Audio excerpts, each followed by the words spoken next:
আমি আমার স্বামীর দেওয়া কোনো কিছুকে অল্প কিছু মনে করি না, কারণ আমি জানি যা আমার কাছে অল্প তা আমার স্বামীর কাছে রক্ত ভেজা গল্প।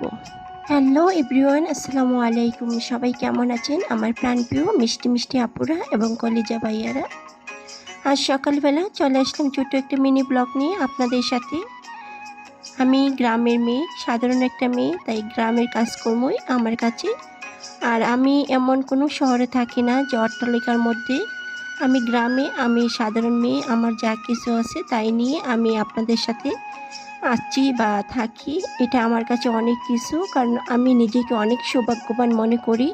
আমার গ্রামের জন্ম, গ্রামের বউ, গ্রামের মেয়ে, আমার কাছে অনেক অনেক কিছু। যারা শহরে থাকে তাদের কাছে মনে হচ্ছে গ্রামটা একদম তুচ্ছ। আরে আপুরা ভাইয়ারা, একবার ভেবে দেখো তো তোমাদের মা বাবা কোথায় ছিল। প্রথমে মানুষ গ্রামে থাকে, গ্রাম থেকে শহরে যায়, কিন্তু শহরে থেকে যে ভাইরাল হয়ে যাচ্ছ, ভাইরাল পার ধরো, কিন্তু আসলে না। আমরা যে গ্রামে থাকি আমাদের মধ্যে একটা গ্রামের মাটির গন্ধ, সব কিছু ভালো লাগে, একটা অন্যরকম অনুভূতি।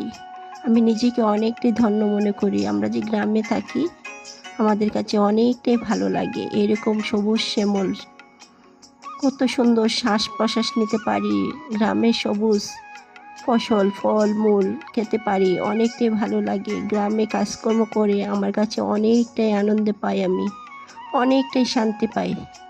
রাতের বেলা আমি দুনিয়ার বীজগুলো ভিজিয়ে রেখেছিলাম, কিন্তু বৃষ্টির জন্য আমি ফেলতে পারতেছিলাম না। যাই হোক, বৃষ্টির মাঝেই আমি ফেলে দিতেছি, কারণ এগুলো তো নষ্ট হয়ে যাবে, তার জন্য ফেলে দিতেছি।